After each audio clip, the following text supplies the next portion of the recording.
machines capable of a second a lap quicker than the direct drive single gearing machines here in Salbris, France. Oh, and there was a little bit of a bump there, wasn't there?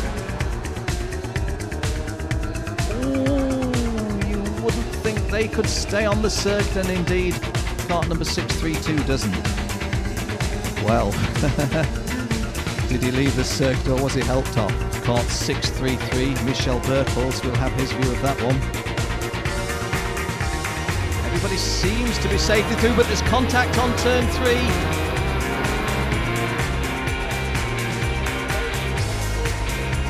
Oh, and leaving the circuit there, one of our drivers unable to identify.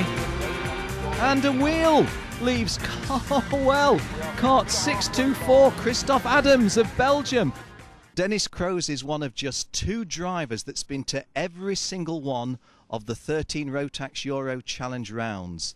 And Dennis, the first question I want to ask is, how does it compare now, 2007, with when we started, from your perspective? Yeah, it's getting better and better. More competitive drivers and more professional people around. Huh? From your own point of view, you finished last season very, very strongly. And I just wonder if you've come into form now, this little bit later on in your career. How does that appear? Yeah, we think so. Yeah, I'm now competing in the DD2, and I've changed my chassis to Haase, from Alfa to Haase.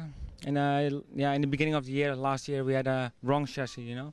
In the last race, we had a good one, and that was when I won in Genk, you know. And now it's going great. In Holland, I've won the first three races in this year. Yeah, and we're doing great here. But in Holland, we drive with fake out tires, you know, and here with the Mojo, so we have to make more running, you know, more practice with the Mojo. So maybe it's getting better and better. Then now I'm fourth for the pre-final. In the dry, it's not going that well. It's going well, but not for the first place, you know. Maybe for the podium, but we do our best. So the formation lap for the pre-final of the DD2 class. Coming up to the start. Do we have a start? Yes, we do. And Leroy Poulter jumps into the lead. Morgan. Oh, and already Leroy Poulter is going wide. And Leroy Poulter, one of the other drivers, I think, just taking a little turn. That isn't either of them, but 2 of those drivers. And there's Manuel Scheibinger of Germany in the black and yellow leathers. Well, he's taken a clout where he would have preferred not to have done, and doesn't look in very happy circumstances, does he? There's the clerk of the course, Nigel Edwards, who, well, is he going to stop the race, or if not, he's going to need to move Manuel Scheibinger from there, and points to the Red Cross officials coming to Manuel Scheibinger, the German driver, being shepherded over to the inside of the circuit. In the meantime, Morgan Riesch has got a clear lead from, I think that was Dennis Kroes and Bernd Hörndelhofer, yes indeed. So Leroy Poulter's bump at the start has taken him out of the first 3, that's for sure. Leroy Poulter, a former world number 2 at this level, and Manuel Scheibinger looking to be more or less okay, but maybe a little sore and maybe a little winded. In the meantime, Morgan Riesch leading, I think, Dennis Kroes. Morgan Riesch, of course, from France. Kart number 628 going through there is Dennis Kroes, and this is a good scrap between these 2. Dennis Kroes never missed a Euro Challenge round ever since we started back in Pomposa, Italy in March 2004. How sticky that was, an unforced move. 631 André Banajek was not under pressure and yet lost a little bit of grip there when executing that move. 1 lap to go, and Leroy Poulter will be happy to see that.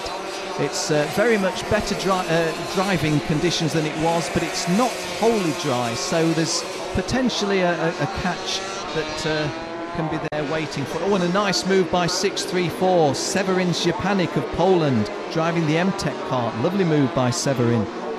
Joined us at the end of last year in the Euro Challenge, but here's Leroy Poulter. Leroy from South Africa doesn't race every round, but has raced previously, but coming through to take victory in the pre-final, which, as I've said, will give him pole position in the final. Leroy Poulter, ooh, and that was tight, wasn't it? 6.36 and 6.35. Well, Andreas Mattis is 6.35. Dan Larson in 6.36. I think was being lapped there. But Leroy Poulter takes the victory in the pre-final in kart number 625. Leroy Poulter from South Africa, driving the Biros chassis. Leroy, you have raced in the Euro Challenge before, but you've not done a full series. Will we see you for the whole of 2007? Yes, we will. We've put a team with Burl, and from South Africa, we've got a guy in each class, and definitely we'll be here the whole season. And what would your particular goal be then? Going to tell me you're going to have to win it, aren't you? Definitely, I think we want to win it, and definitely win the World Championship and get away from the second place.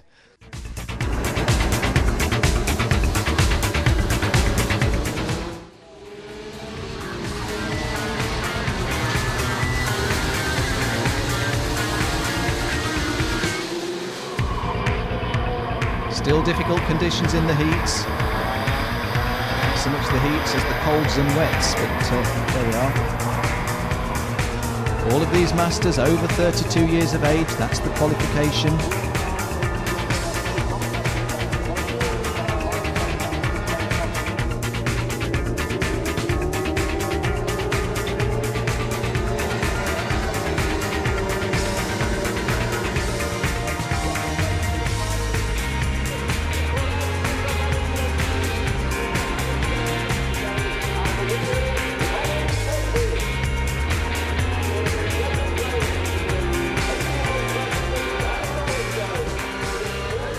So the formation lap for the pre-final. Colin Davis is back into those green and white racing overalls. Everybody looks a lot more colourful than when they had the black wet weather gear. Oh, and Colin Davis wasn't at all opposed by his front row colleague, was he? Because that seemed a very strange manoeuvre by Danny Morris, who totally threw away the front row position to try to get second place, and indeed he does. I referred to Danny as small of stature. When you see him in kart 405, it's and there's 422, which is Brian Parias, one of the older gentlemen from England who, well, his colleagues try and tell me how old he is, and I rather suspect they exaggerate a bit, but no matter.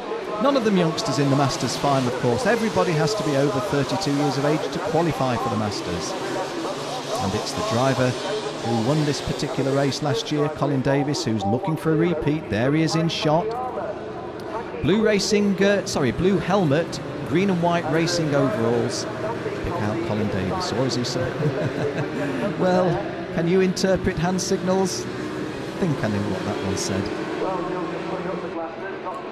And just coming round now on the infield in these early laps, a little bit of the downfield drivers' manoeuvres getting themselves into position, but Colin Davis establishing a clear lead in these early stages. Here is Colin Davis, kart number 402 from the West Country, drives for Peak Racing. Olivier Fiorucci putting the pressure on a little bit, isn't it? But it's very, very late in the race. And a little bit of an unforced error by Colin Davis. But there's the checkered flag, and Colin Davis takes the victory from Olivier Fiorucci.